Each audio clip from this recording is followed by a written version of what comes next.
Hello everyone, this is FIDE Master Viktor Neustroev, and now I conduct the webinar that is called How to Attack on Opposite Castle Positions. So you may join by clicking on the link in my profile if you want, or you can just watch it here.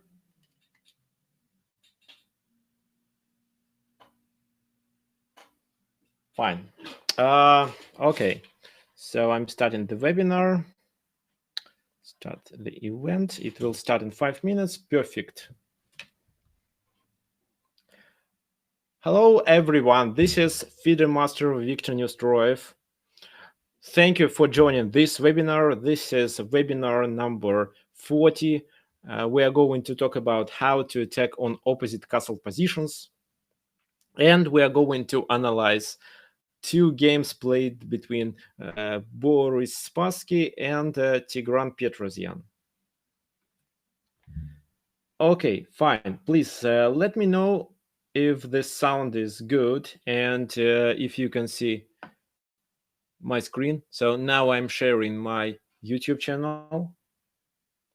So this is the link for you if you want to subscribe, or if you want to find the recordings of my previous webinars, please go there and check. Just wait a sec.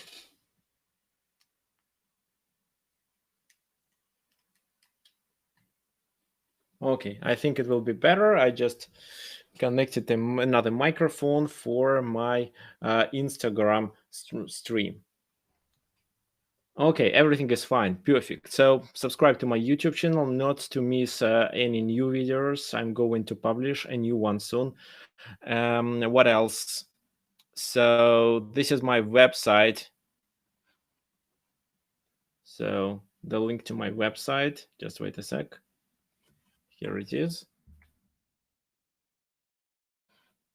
So there is also a blog where I publish some interesting ideas, and I analyze the games. And actually, there was the most recent news is about our chess tournament. Okay. And another thing, this is my chess.com profile. So subscribe to me, so you can add me as a friend here on chess.com, and then you won't miss any notifications. So I want you to know that I'm conducting a tournament now, and I believe most of you participate there. So all the information about the tournament you can find in Tricks of Chess group on chess.com. The first round is going to be finished today on Sunday. So today is the last day to play the game. So this is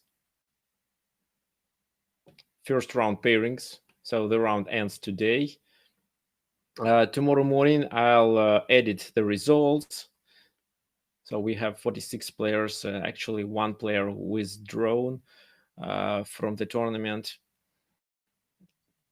And this is the list of pairings. So I believe I didn't check if all the games were played, but almost all games were played until now. So it's fine. And so tomorrow, I think tomorrow morning, I'll publish new pairings. There will be a written online chess tournament, summer 2020, second round. So guys, you enter this group, then find this post. You can also click here, news, for example. Then you'll find all the news. You can also find some information of my previous tournament that I conducted. Please, so there will be 7 rounds, 7 weeks, 1 game per week. So guys, keep in mind that all the games are subjects for anti-cheating control. And of course, I'm doing this control. So, and actually, if you, for example, suspect your opponent to cheat in your game, please let me know. In such cases, I will pay even more attention to such games. Okay, fine. So let me close it actually, and let's start the webinar.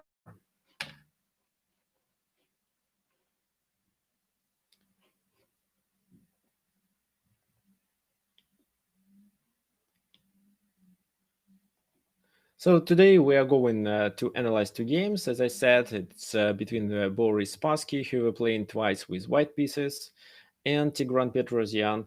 And these are games of the match that they played. It was a championship match. And first we analyzed the seventh game of the championship match, and then the game number 19. Okay, fine. So, guys, we will be talking about opposite castle positions. So, what's the plan when you are castle to the opposite side? What you should do? What do you think? Please share your thoughts, and we'll discuss it.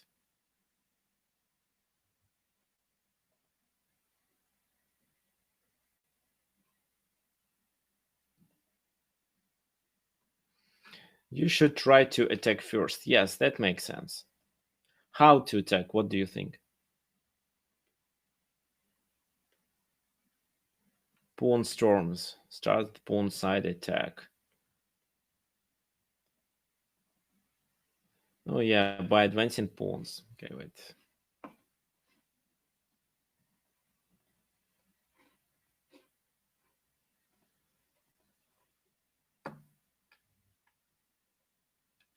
Yeah, you should initiate a pawn march mainly. However, it's not the only plan, but this is one of the most popular plans, and of course, one of the best plans. So the idea, yeah, so you are trying to exchange the pawns from your pawn storm or a pawn march to the pawns of the enemy king's pawn cover. Then you're gonna open the files, and you can join your rooks to the attack. That's the idea. So I don't think that it's possible to checkmate without rook help.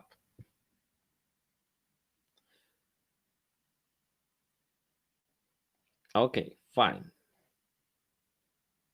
Okay, wait a sec. So we are going to analyze this game first.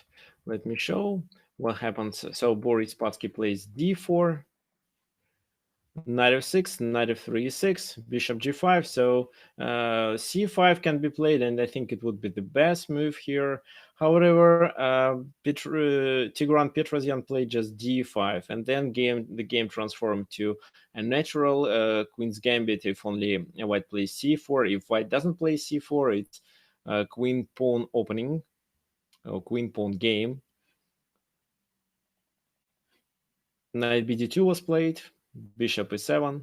So the problem is that this bishop is restricted. It should be located on b7. Of course, you can say that on b7 the bishop is restricted too by the d5 pawn, but at the same time the bishop from b7 can attack the e4 pawn and prevent white activity with e3, e4. So e3, knight bd7. Guys, some of you often makes mistake. They play knight c6.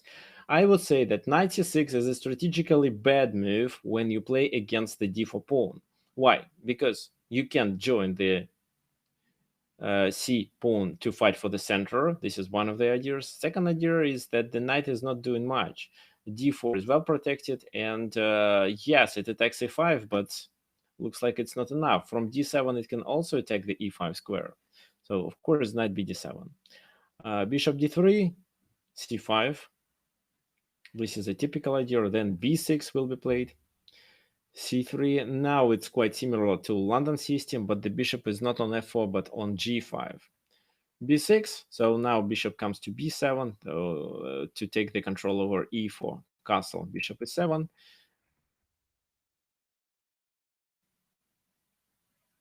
Okay, and in this position, white plays knight to e5. Oh, black decided to capture. However, to castle was a good idea, but to capture I think is better. D captures e5 and knight d7. So what can you say about this trade and f move after that? Is it good for white or not?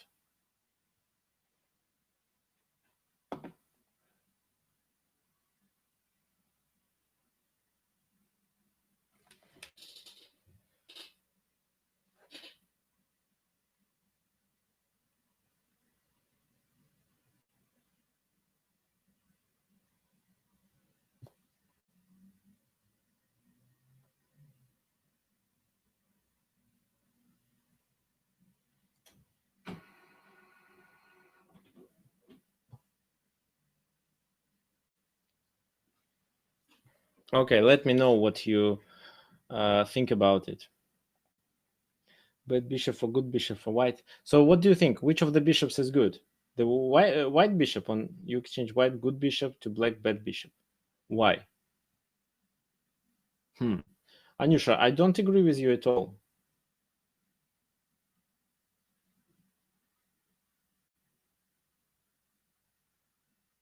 Black has a bit bishop. No, actually, I think the bishops are approximately equal. So actually, in the game, it was played bishop f4, the move that I don't really like, and how the bishop on f4 can be a good bishop. It's totally restricted, while this bishop at least has this diagonal and potential on to play on the other side, for example, in case of c4. But no, I think this move simplifies the position, and it's easy to play for black. f4. So then probably castle queenside. There is no attack on h7, of course, and at the same time, b4 cannot be played. So I would say the position is simple, but at the same time, the risk for white to lose the game is quite low here. The position is simplified and can be easily open, and I don't believe that with the pawn on f4, black can really succeed on the king side. So these bishops are approximately equal. I would maybe say that black one is slightly better. Okay, so in the game it was played bishop f4, the move that I didn't like. Moreover, here, for example, g5 can be played immediately, but Tigran Petrosyan decided to play queen c7 first. Okay, what if now queen to g4? How would you play then? Does g6 work, or what do you think? Is it the best move? Or can the black castle here?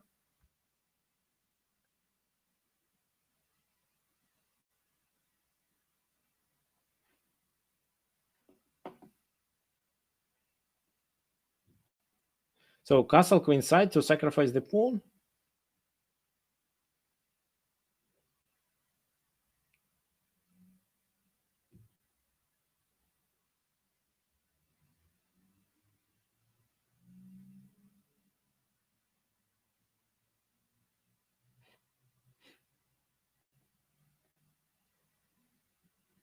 Okay, so let's check. Okay, so you suggest castle, queenside, queen takes g7. The f7 is hanging. Anusha, will rook come? But if rook come, okay, rook come, then queen f7. So maybe you want to say that you can succeed with d4 move, but I doubt. I can just play bishop e4, for example, or e4 with my pawn. Yeah, let's do e4. e6 is hanging, so 2 pawns are more than enough here. White is almost winning here. No, of course, not to castle. Okay, so g6 you suggested. What else instead of g6? By the way, does castle kingside work here? What do you think?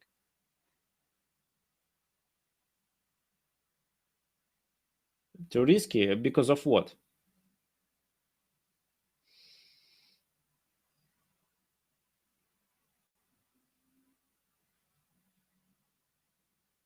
No, not bishop h6 now. So castle, bishop h6 now cannot be played, then queen e5. That's why first knight f3, but yes, it's a strong attack on the king side. So looks like to castle is really risky. What to do? If is g6 the only move, or black has something that is much better? So rook g8? No, I don't believe that rook g8 would help, because at least bishop takes h7.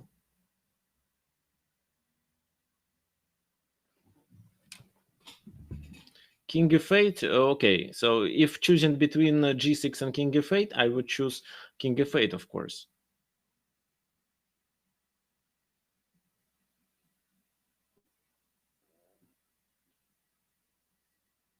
Why king f8?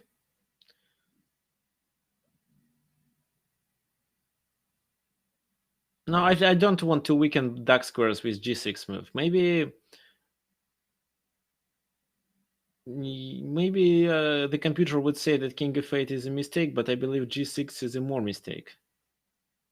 Yeah, so I'm losing my castling privilege, but that's fine. The position is closed. And I think I will use the h rook on the h file.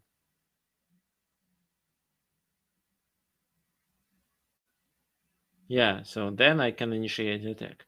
Okay, guys, while you are suggesting the moves, let me just check that nobody...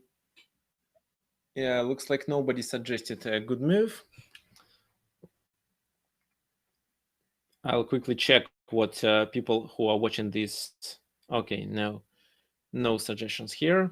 So g5, of course. So we are okay to weaken our queen side, king side, if we are going to castle to the queen side. What white can do in this position? For example, bishop takes on g8 or g5, sorry.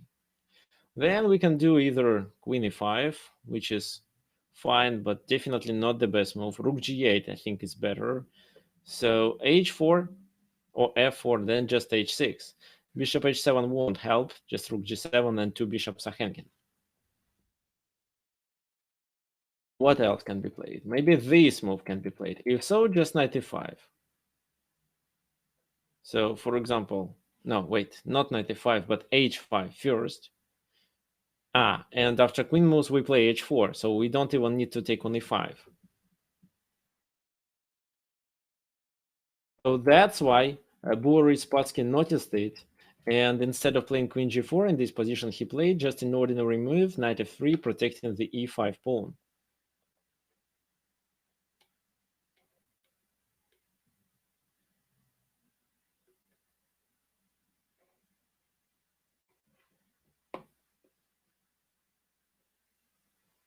Okay, what happened then?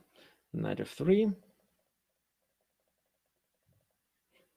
h6. I think you understand the idea of h6 move. b4. This is a sacrifice, and of course you can accept this sacrifice, take, and then successfully play with the extra pawn.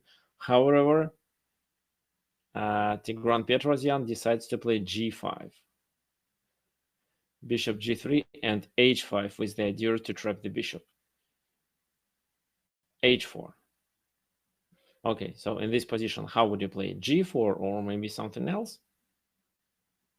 Of course, you can play g4 and capture on b4, and yes, the position will be better with extra pawn, but actually, if you remember the topic, it's attack on opposite castle positions, and mainly we should focus on the queen side to castle our king, and then start the king side attack. And what I really liked in this position is that we played g5 and h5 with tempers, forcing white to defend his position, to make moves that doesn't allow him to start the attack on the queen side, but force him to defend his position.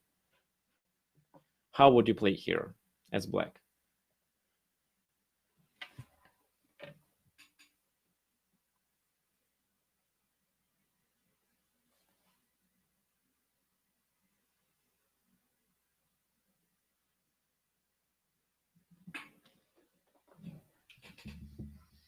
To take on h4 or g4? Yeah, so please explain your ideas. What do you think is better?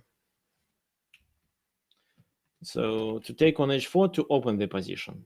Okay, I understand. And so other players suggested g4. Why g4?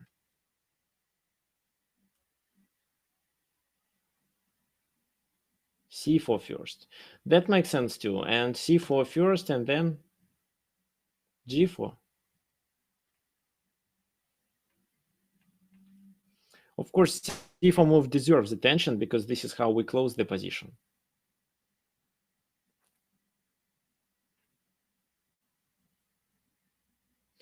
g4 opens the queen side. g4 opens the queen side in case if we capture the pawn on b4. But if, for example, we make these both moves, g4 with a tempo and then c4, then the queen side is still closed. So what is fine for us. However, I just want you to estimate how strong g4 move is and how helpful doubtful it is. I believe in such a case the knight comes to d2. Can you take on e5? Okay, so let's check g4. Knight d2 or knight e1. Knight g5 is faced with bishop g5, I think. So if knight e1 is played, then c4, bishop to e2, and knight takes e5. On queen d4, maybe bishop d6 is okay, or bishop f6, or f6 with the pawn is fine. Yeah, it will be a healthy extra pawn.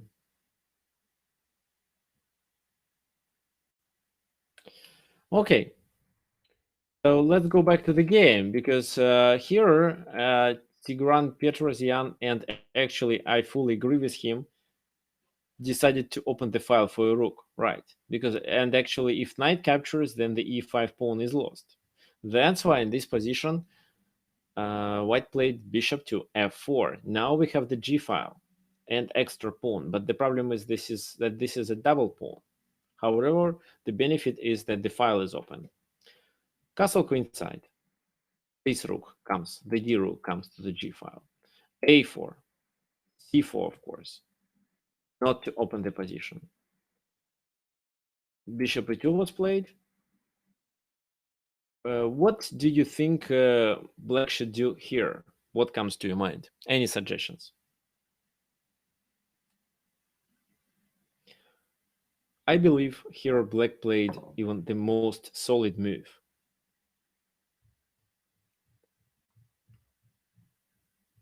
a6. Anirudh, what's the idea of a6 move? Please explain.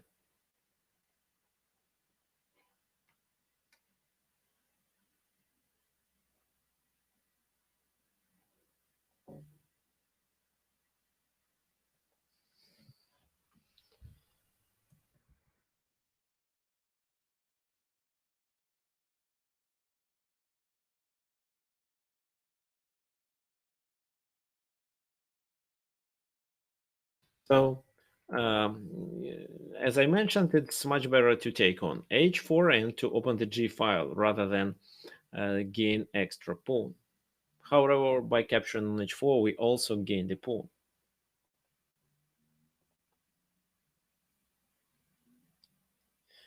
Okay, so rook d g8 and h3. Yeah, this is of course a plan. However, first, black played a prophylaxis. And this is very important thing that I want you to remember. Please pay more attention. Anirudh is absolutely correct. a6 was played here. Yes, and actually, you know, guys, we are going to attack on the king side as black. We opened the file, but white can get a counterplay if only he opens the file on the queen side. And we play a6, so we keep the pawn flexible, preparing for either a5, and then we play b5. The position is absolutely closed with no chances for white. Or in case if he does this move, we play a5. Again, the position is closed, and the only way to open it is to sacrifice either bishop or knight, what is of course not in white favor. I would say that maybe white could play a5 earlier, but actually looks like there was no way, because here the bishop is hanging, then bishop e2, and then a6 immediately. Okay, king h1, another prophylaxis, rook d g8, rook g1, h3 doesn't work in this position. And here black decides to double with rook g4. What can you say about knight d4 move here?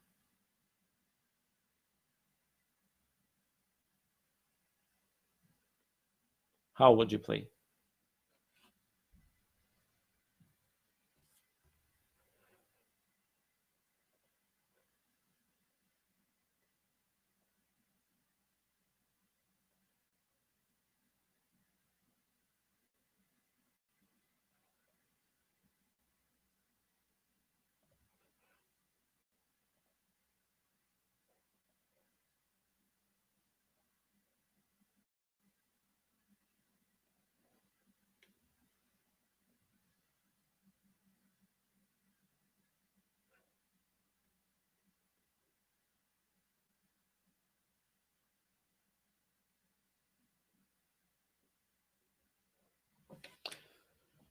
So the rook is hanging. Do you think it makes sense to get the rook back, or what should we do?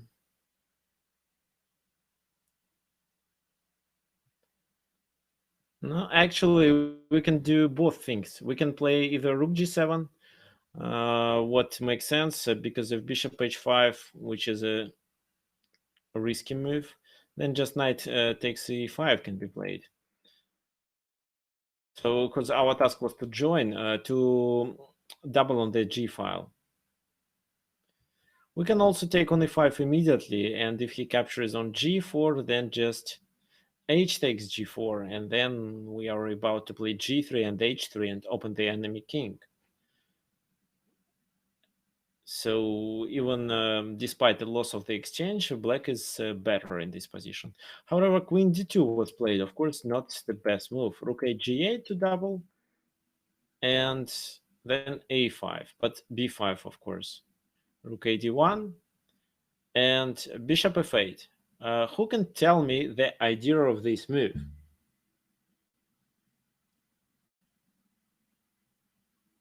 Why black played bishop f8 in this position?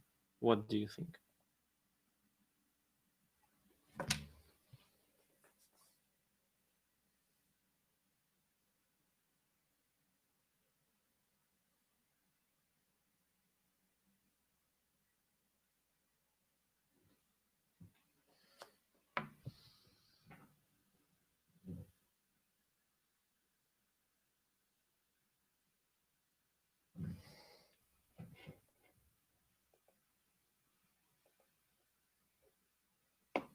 Bishop g7 and pressure on e5. That makes sense.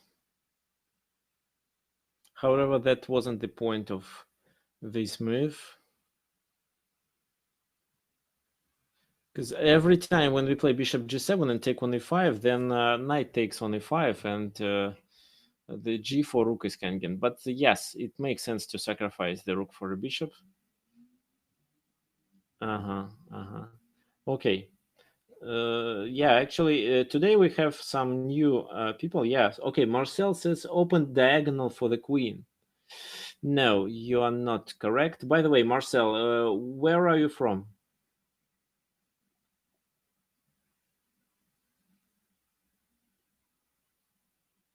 From Netherlands. Okay. Good.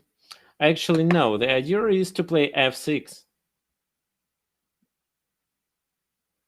So, for example, f6, e takes f6, and here we can't play e5 because our bishop on e7 is hanging too. But if we play bishop f8, then let's say he does some move, then we play f6, he captures, and then e5. That was the idea. f6, of course, dies, but we get a strong pawn center. That was the idea. So bishop f8, knight h2, the rook is hanging. Knight takes e5, the rook was sacrificed. Knight g4, h takes g4 to undouble, but of course now the files are closed. But I think we can play h3 or g3 to open them. White tries to get a counterplay and plays e4. Bishop d6 to get rid of the pin. If pawn takes, then bishop takes, it's fine. Queen e3, maybe again not the best move. Knight comes to d7 to unpin, so he can get to a7, but actually there is nothing to do there. For example, bishop takes d6, queen takes d6, and queen e7. This move wasn't played in the game, but actually there is nothing to worry about. Here, white is not threatening with anything. The queen there alone can't really do anything. So we just play queen c7, and if rook d4, we play h3, and if he takes, we play rook h8.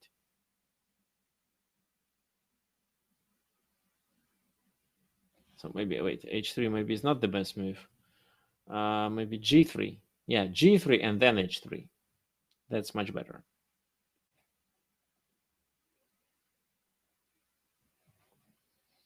Okay, but let's go back to the game. It was played rook d4 without queen a7 because white realized that the queen is not doing much. e5. So what do you think, what could white do in this position after e5? What's the best way for them to get a counter play?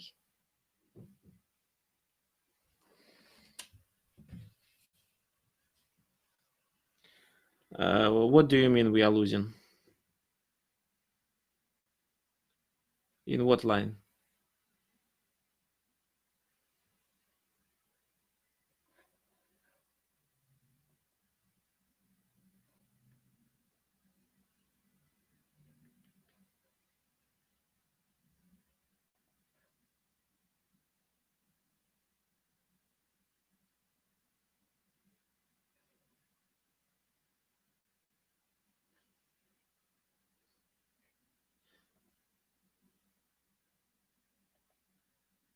Giving back the exchange? How? Anusha, how to give the exchange back? Okay, so from time to time, I'm reading comments on YouTube. So my student William Edwards is watching this webinar on YouTube. So what can I say for you? So William, you suggest quite risky moves to sacrifice the bishop on. You mean it was okay? I got you. So the idea, I think here. So bishop f8 was played.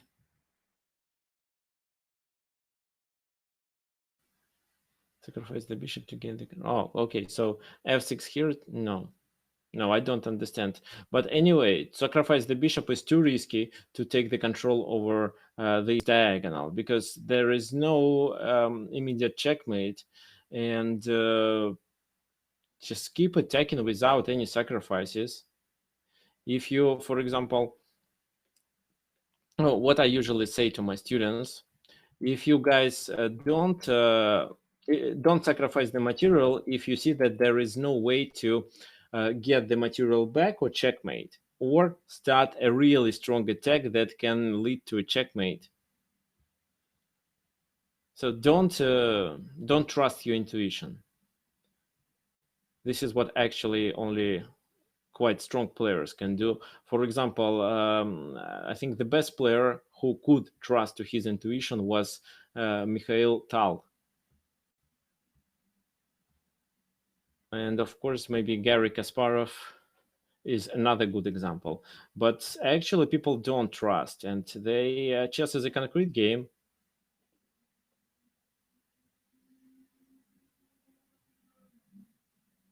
Okay, so this is okay. Shashwat said that this is a draw. Where? There is no draw. The position is better for black, and in this position, yes, not rook c4 sacrifice. This is just a sacrifice for a pawn, but rook d5 sacrifice could make sense. Then bishop d5. No, maybe rook f1, knight f6, and black is fine with extra material actually. So e takes d5, queen takes d5, and this move. After that, maybe queen c6, and again, queen a7 is not doing much. Moreover, I think h3 can be played in this position. So you see, there is no time for rook d7, queen d7, and queen e8, because instead of taking this rook, queen g2 can deliver a checkmate.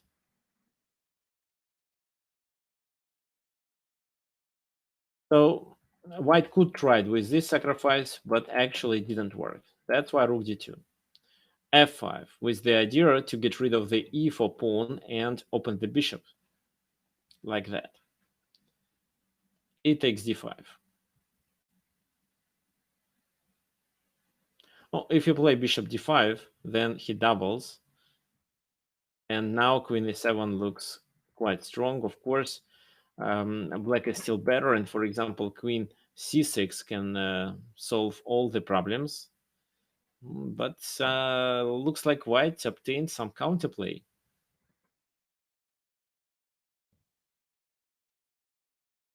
So that's why here, instead of taking on d5, no, here we took on we played f4 here. I was thinking of knight f6, but f4 is better. Queen e4, and now knight f6. course, queen f5 check, but it's not a big problem. After king b8, everything is perfect. And after bishop takes on d5, h3 can be played, or maybe first h3 and then bishop takes on d5.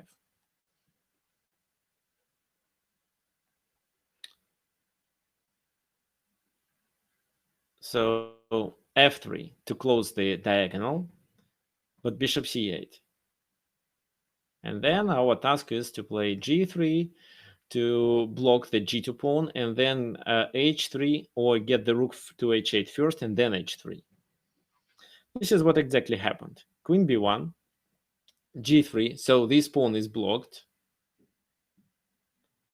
And then we are trying to play h3 to open the file. So rook e1, h3. If he takes, for example, then either g2 or just rook h8 can be played. I think rook h8 is more than enough. Then take the pawn, then rook h2, and so on. Absolutely winning position. Bishop f1 was played. Rook h8. Now we're threatening to take and get our rook to the h2 square. G takes h3. Bishop takes h3. King g1. We trade the bishops. King takes f1. No, if he does a rook move, then what can we do?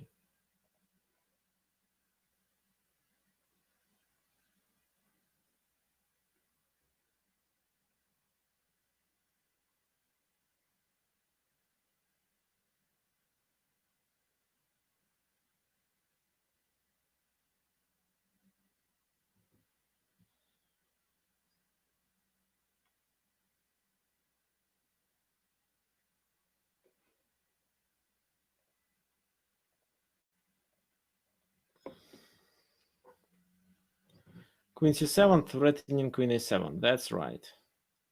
I would say not queen c7, but queen d7, because you are threatening to play queen h3 as well. Queen h3 and queen a7, two threats. This and that. Okay, so that's why he took with the king, but it didn't really help. e4, and if he takes, then f3, threatening with a checkmate there. And if king g1, then even f2 wins the game. So here queen d1 was played. And now I want you to find the next move.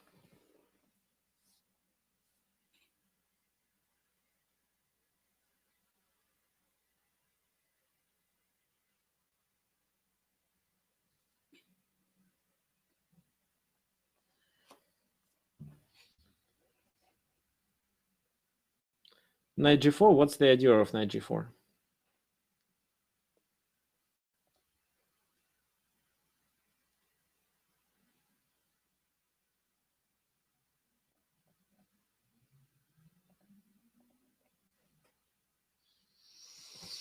Yes, if f takes g4, then f3. This is exactly what was played in the game, knight g4.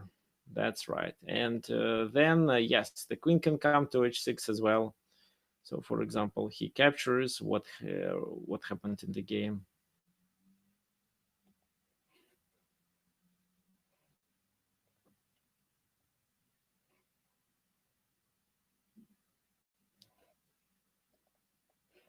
And f3, threatening with a checkmate.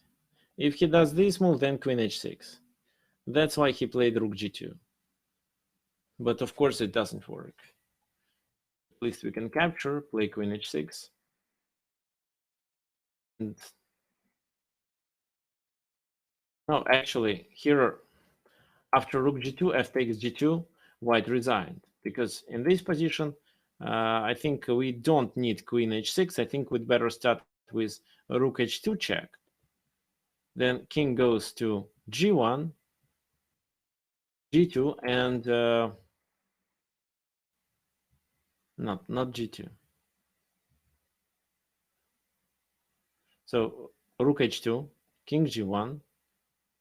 And queen h6 in this position. Yeah, that's the idea.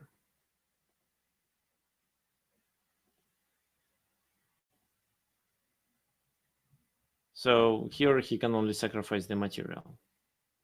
We're threatening with rook h1 and queen h2 checkmate, so he can do this move to avoid it. But of course it doesn't work. Just check on f2, king g1 and queen h2 mate. And that's it. Okay, so I want you to get back to the moment where a6 was played. I think this is the key moment of the game.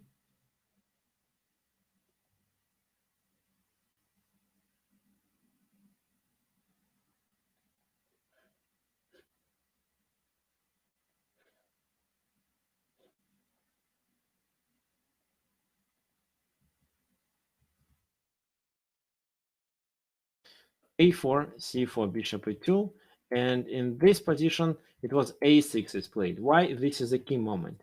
It's because black keeps the pawn flexible and black is ready for any counterplay on the queen side. So black closes the position, giving no counterplay for white, and having a clear plan to attack on the king side. And practically it's really difficult to defend with no counterplay, and especially for a human. Maybe a computer can defend this position with no counterplay, but a human can't. Even such a strong player as Boris Spassky was. Okay, fine.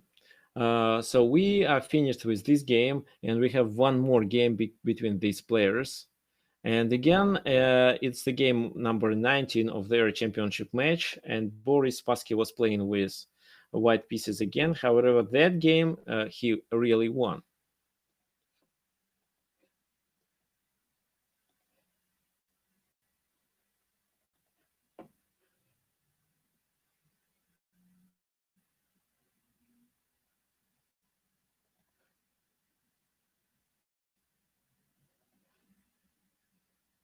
Okay, hello everyone who joined the webinar recently. We are talking about how to attack on opposite castle positions. So when your castle to the opposite side, what exactly to do. And to sum it up, I would say that we mainly should initiate a pawn march on the side where the enemy king is located, try to exchange our pawns to the enemy king's pawn cover, and then join the rook to attack the enemy king through the open files.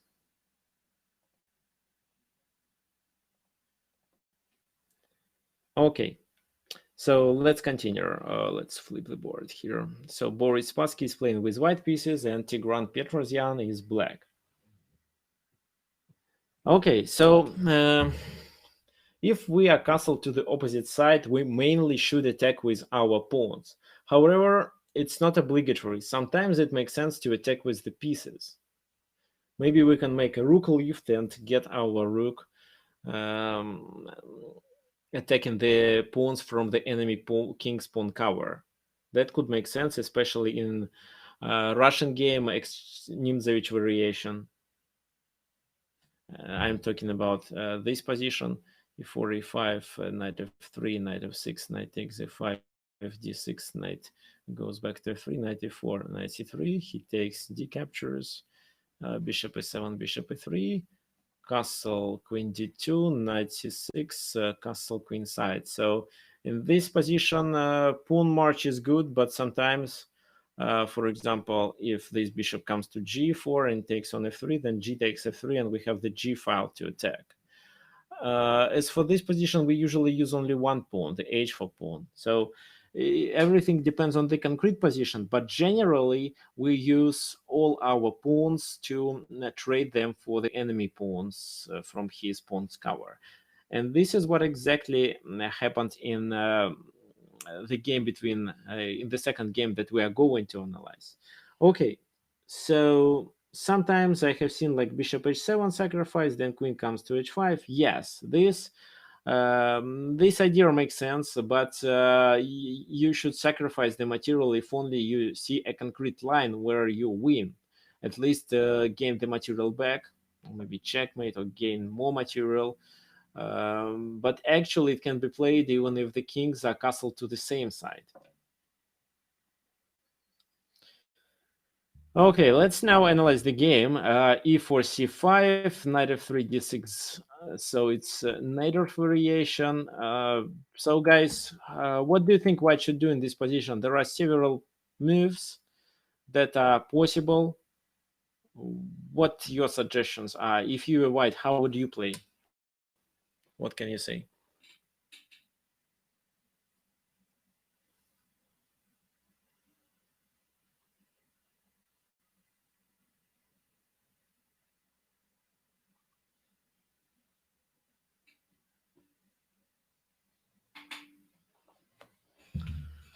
Bishop e3, bishop e3, bishop e2. Okay. What else? It's not the only moves.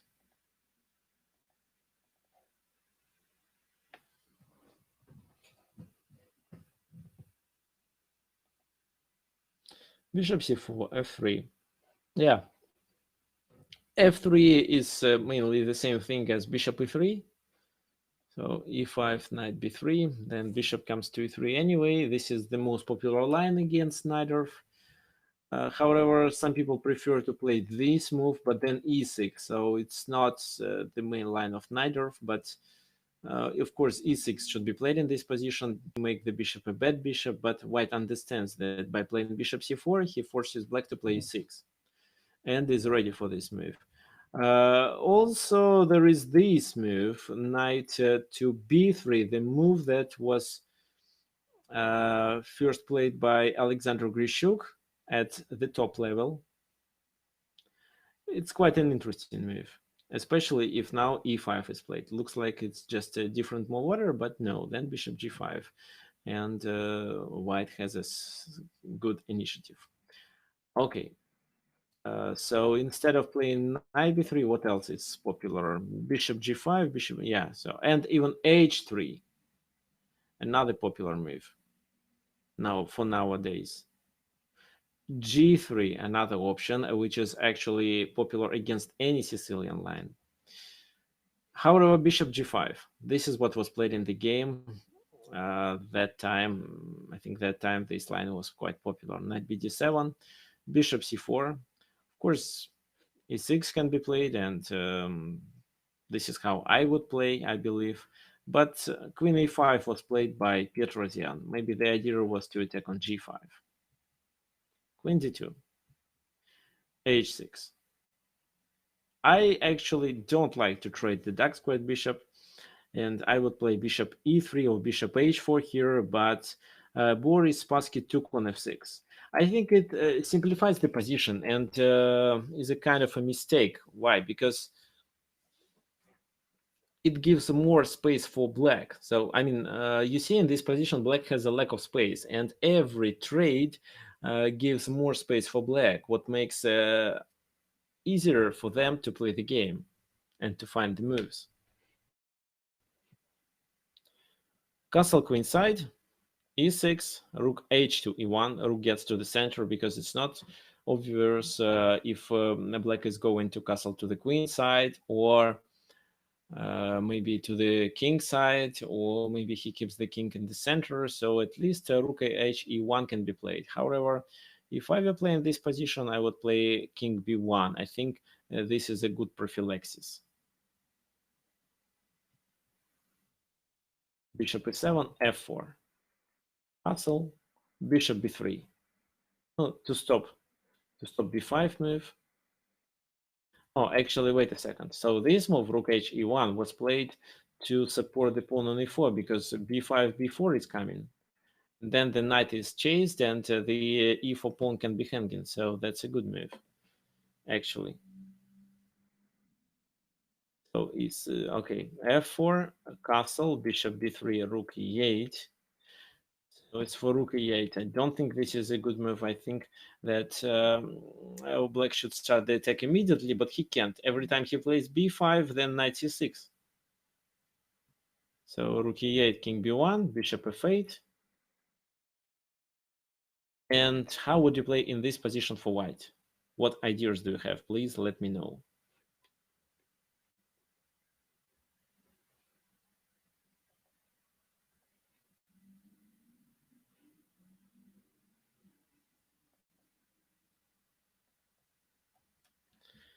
h3, g4. Okay, that makes sense.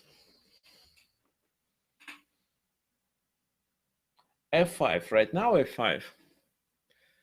That makes sense too, but I think it simplifies the position too much. So if you play f5 in this position, then e takes f5, e takes f5.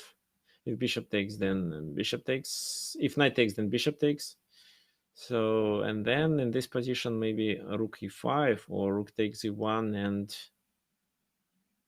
yeah, rook takes e1, queen takes, rook takes e1. And bishop f5. So f5 is not a good move actually. Okay, or immediate g4. Right, immediate g4 was played in this position. So if he doesn't accept, then g5 with a strong attack. That's why he accepts this sacrifice, knight g4. Queen g2, knight goes back. If, for example, he does this move, how would you continue?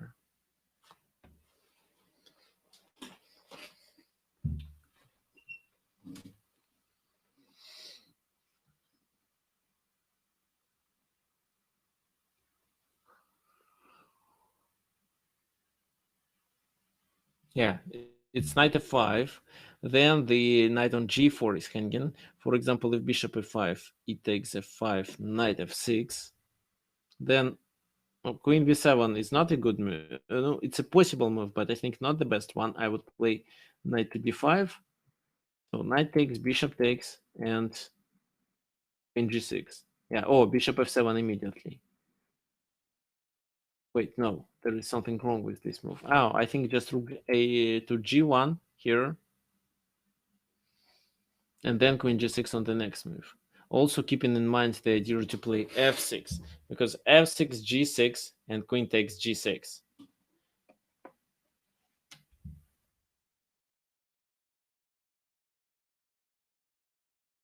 So if, for example, he doesn't take but plays this move, then of course knight h6.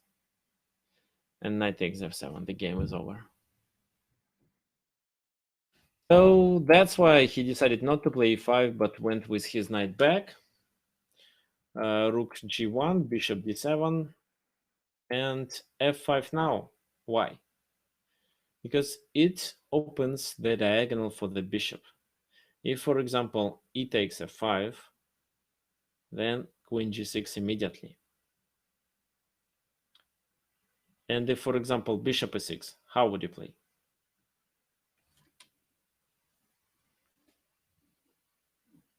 Now the queen is hanging. What comes to your mind? Bishop takes e6, but then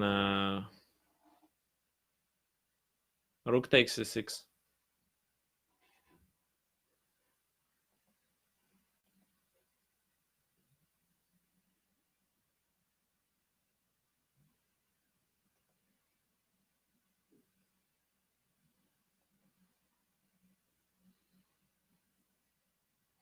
Of course, queen takes f6 just gains a piece for free. So that's why king h8. Get rid of the pin, of this pin.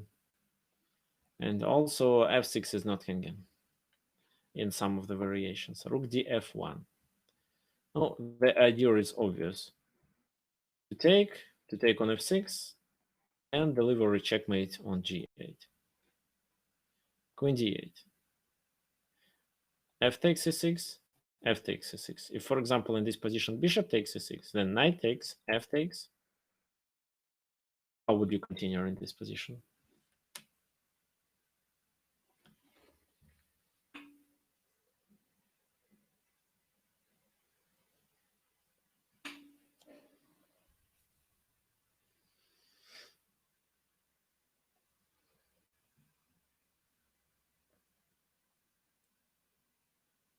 Well, if rook captures on f6 right now, then queen captures rook.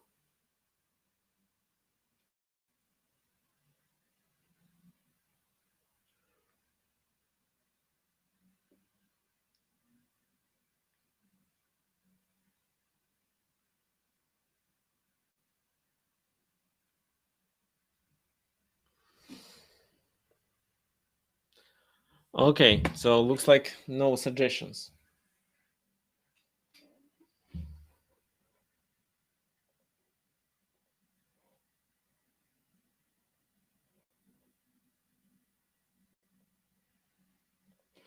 Fine, I will play knight e2 with the idea to relocate the knight to f4, and then the position is strategically losing. The e6 is lost, or knight to g6 can be played, so e5 to stop it. But if so, bishop f7, and after this move, rook f6 now. This is how I would play. I think it's the most simple way. So that's why here f takes on e6. e5. I think this is the best move. e5, d takes e5, and knight to e4 to get rid of this knight. Because if knight takes on e4, then what's gonna happen?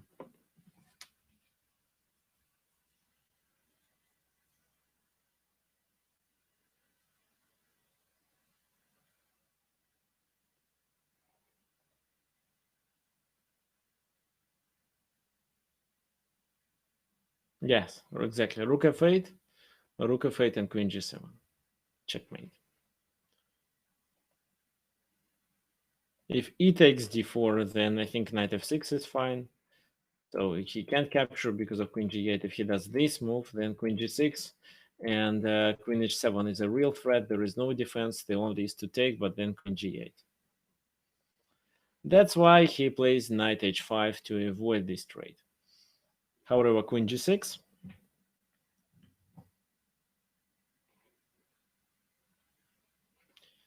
E takes d4. And after the next move, black resigned. What was the next move? Please, tell me.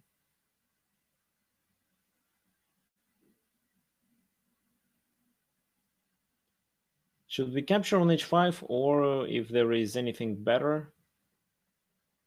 What do you think? Knight g5? Okay, yes, it's knight g5,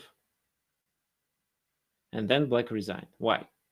Because we are threatening to deliver a checkmate like that. Queen h7, I meant. So what exactly to play in this position? Knight f6 won't work because of rook takes f6. I think the only way is to capture this knight on g5 with the pawn, then queen h5, king g8 is the only move, queen f7 check, king h8, and rook g3. e5 cannot be played because of queen g8 mate.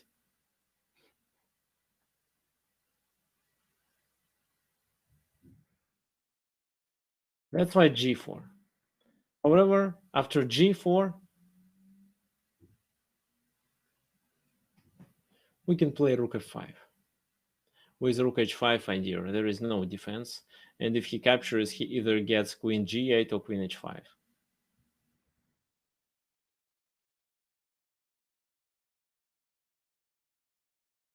So let's go back to the middle of the game.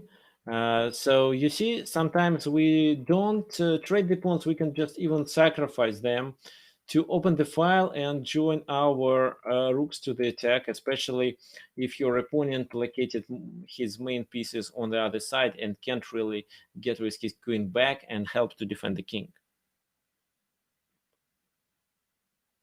However, the mistake of black was to play too slow.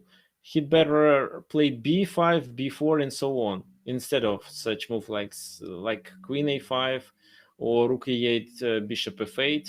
So all these moves were kind of mistakes. Instead, black could start the attack on the queen side and maybe at least create a counterplay. Okay, so what you should remember from these games. So when your castle to the opposite side, your task is to attack the king with your pawns, to trade them, and to open the files for your rooks. At the same time, your opponent is trying to attack your king, and if possible, try not to open the files, try to block the pawn structure, giving him no open files, because with just a few pieces, he can't really checkmate your king. and you would have nothing to worry about. Sometimes when you are at the strong attack, like for example black in this position, it makes sense to open the position in the center to trade the material, because with less material it's difficult to deliver a checkmate. So for example, you are under the pressure and you see that you don't have enough time to succeed with your attack, then you'd better try to open the center and trade the pieces, especially the queens. Do you have any questions about today's webinar topic, or maybe any questions about the tournament? If yes, don't hesitate to ask them now.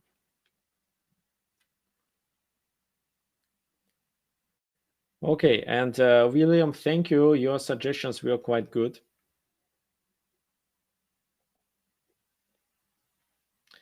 Don't forget to subscribe to my YouTube channel. Okay, Aman has a good question. In Sicilian, what is whites and blacks' main idea? Okay, guys, so Aman, there are so many lines of Sicilian defense, and of course, the idea differs from one line to another line. So, however, if your castle to the opposite side, then of course the idea is to attack the enemy king. So, and usually, white tries to checkmate. Black tries to either defend the position on that side, get the control in the center, like a counterplay in the center, or succeed on the queen side. For example, in dragon variation, sometimes they even sacrifice the rook on c3 to open the king and then to checkmate with other pieces. And sometimes it works. But of course, there are many different lines, and I can't stay in common. So the next webinar will be next Sunday.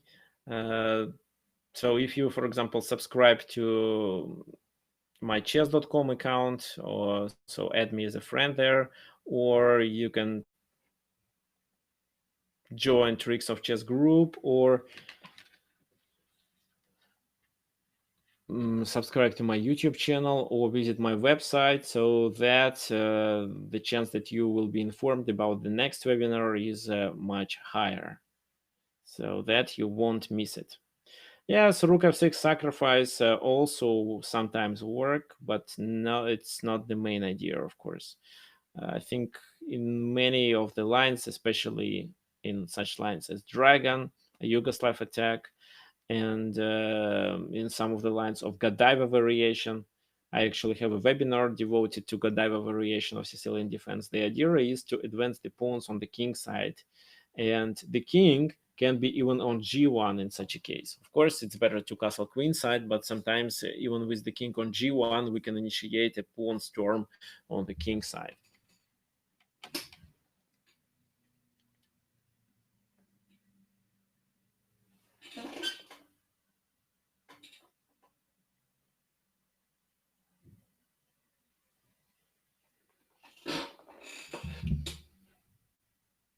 Okay, any questions?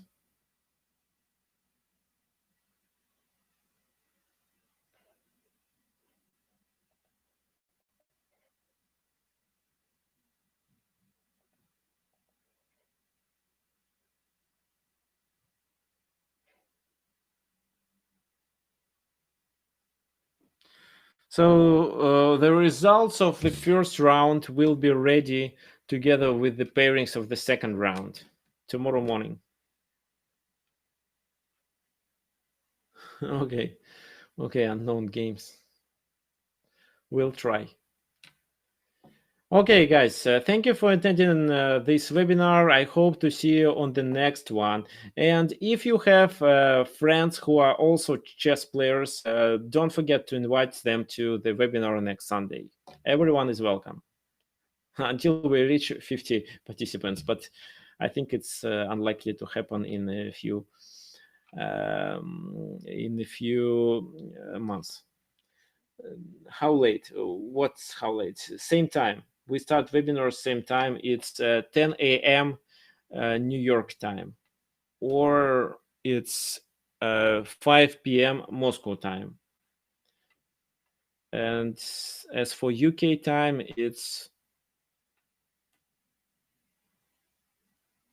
the webinar starts at,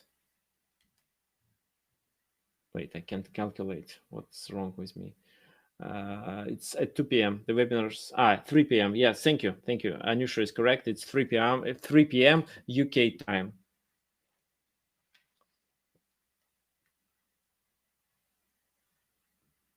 Okay, so thank you and hope to